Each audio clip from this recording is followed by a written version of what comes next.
Hey everybody, this is Elizabeth from Silvernest Homeschooling Mama for homeschooling. The younger two currently have pretty much finished the journey with the older two. I've been homeschooling for 12 years now. And I wanted to go through some of the things that I do when I'm giving my 7th grader or any of my kids a pile of books that I want them to read, and then then what we do after that. So for example, this is our American history and our world history combo. I was having her test out some of these American history books for next year, but I gave her one stack of books, and I can't always remember which book she's read, which one she hasn't. So let's say you gave them a stack at the beginning, you had a place you kept them, and then you get to a certain point in the school year and you're just not sure what they read or what they didn't read. Now I know that for those of you that have one kid, or if you're reading to your children, of course you know exactly what they're reading. But as they get older, or as you have multiple kids and you're trying to bounce a bunch of things, sometimes things can fall through the cracks. And so it's really important for me every now and then just to kind of get a pulse on what's being read, what's not being read out of the books that I'm asking the kids to read for a season. I do like to give them a big pile so they can read them in the order they want to, or maybe they can negotiate with me about which ones they don't find as interesting. So a lot of these books this child did pick. Some of them I did add, and that's actually going to become clear when you see which ones she has read and which ones she hasn't. So gave her this pile, and I said, okay, we've got a week of history. Pick some books. I do not expect all these to be read in 1 week, by the way, but just show me what you've already read, what you haven't read, and then you can go from there with what needs to be read. So it turns out this pile here, she had already read all these books.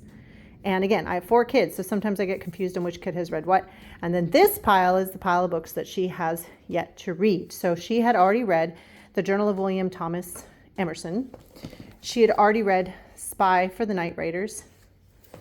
She had already read Where is Machu Picchu? She had already read Where is the Amazon?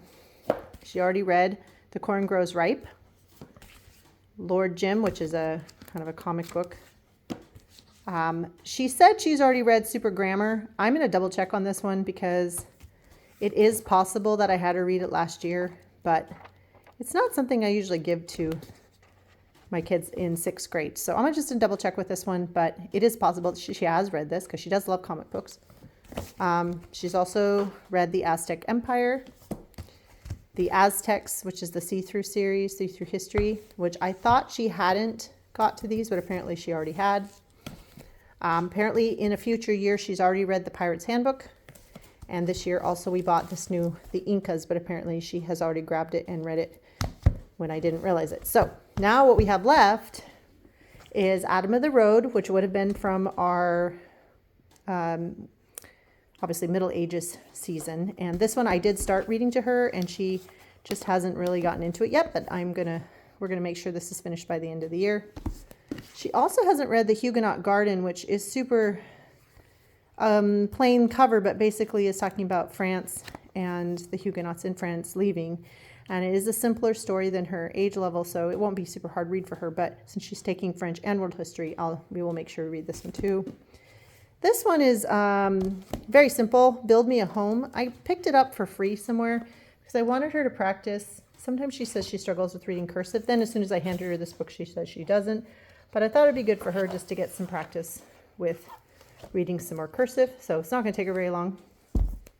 And then The Sinking of the Vasa, which is just a really interesting story about all the work that they put into this boat during when they're exploring the world. Goodness, my brain today. But anyway, they're exploring. This is the kind of tall ships that they were using.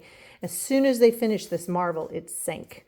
And so this is kind of a neat version telling that story. Just kind of like the Titanic of their time period. So that is one she hasn't finished. Now, you might also ask me, why picture books in 7th grade? Well, for the very simple reason that sometimes a picture book like this can give a better idea and impression on a subject than maybe a thicker book. But we try to go back and forth and bounce, as you could tell from this pile over here. Some of them were picture books. Some of them look like picture books, but then when you open them, you'll see they're actually pretty thick, full of information, knowledge, that kind of thing. So while the outside may just look real simple, some of the insides are much more complex. And so if you read that whole thing, that's going to take you that's going to take you a while. And then, of course, we do have the novels and the other history things that we mix in too. Adam of the Road is a wonderful, like, middle school, maybe even high school. Depends on, again, child, right? But it's not short. So I mix and match the long and the short together so that they feel like they're accomplishing something, but also to get information from a different angle and to increase vocabulary and confidence. I always feel better if I've read 50 books this year. It doesn't really matter if some of them are short, some of them are long like this. And then that builds anything that they're reading, of course, is building their ability. Now, a caveat, never mind. I didn't mean anything. I mean anything that you've pre-picked and that you've decided has words or ideas or concepts in it that are healthy for helping your kid grow their ability to read. This was my reluctant reader. I mean, all of my kids are reluctant readers, but this one was an especially reluctant reader. And the way that we helped her break through that was with different kinds of comic books and me sitting down and reading one page to her, and then she would read the next page. We used Ant and Bee books. We used Bob books. We used a lot of rewards, but we're at the point now where I can hand her just about anything that is between, 4th grade and 9th grade. And she can read it. In fact, she reads pretty fast, so she's probably more of a skimmer like I am in some stuff, but she gets the concepts down. So yeah, that's one way for you to play catch up. If you've given your kids a big pile of books and you're not sure which ones they've read and how far you've come for the year and what you want them to accomplish by the end of the year, then that can be a good system for you. I try to pick the books at the beginning of each section that we're reading with history and put them here. And then that way she knows where they are and go back and forth. So hope that was helpful. We'll talk to you soon.